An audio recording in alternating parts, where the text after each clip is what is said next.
Hello friends, garden and kitchen লাভার শেফালি চ্যানেলে সবাইকে স্বাগত জানাই। তো আজকে আমি আপনাদের সাথে আলোচনা করব বস্তার মধ্যে কিভাবে আমরা কচু চাষ করব।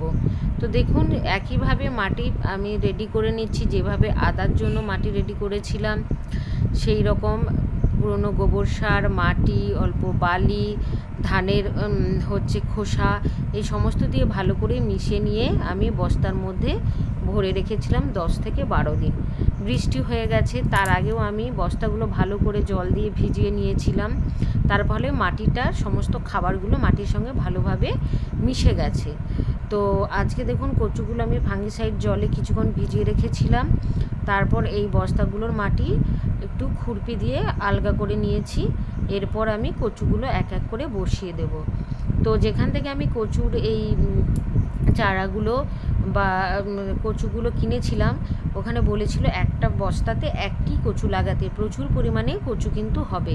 কিন্তু তা সত্ত্বেও আমি যেহেতু বস্তা কম, তাই আমি একটি বড় একটি ছোট এরকম করে একটি বস্তাতে দুটো করে কচু বসিয়ে দিচ্ছি। দেখুন কিভাবে বসাচ্ছি।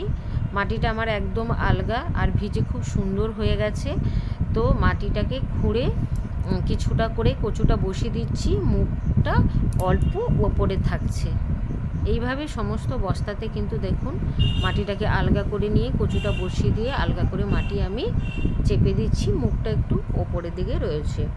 তো এই একইভাবে আপনারা মাটিতেও কিন্তু কচু চাষ করতে পারেন। প্রচুর পরিমাণে কচু পাবেন। অল্প ছায়াযুক্ত জায়গা, যেখানে আপনাদের সচরাচর অন্য কোনো সবজি ভালোভাবে হয়নি, তো সেই সমস্ত জায়গাতে আপনারা খুব সহজেই কিন্তু কচু চাষ করতে পারেন।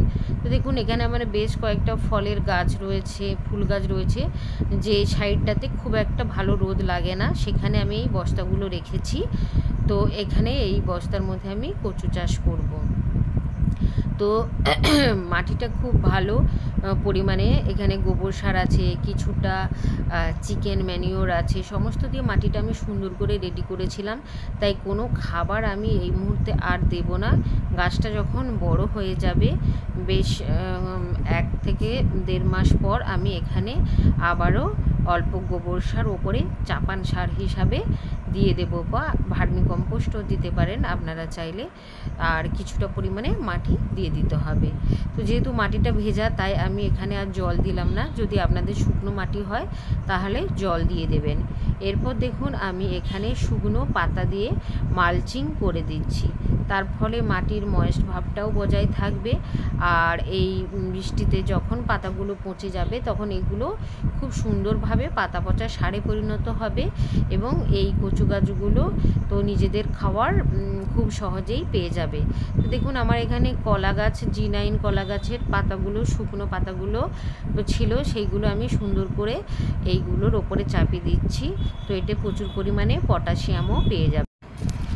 এইভাবে বিভিন্ন সবজি, ফুল, ফল গাছের নিত্য নতুন টিপস পাওয়ার জন্য অবশ্যই আমার চ্যানেলটি সাবস্ক্রাইব করে পাশে থাকবেন, এবং সবাই খুব ভালো থাকবেন এবং সুস্থ থাকবেন।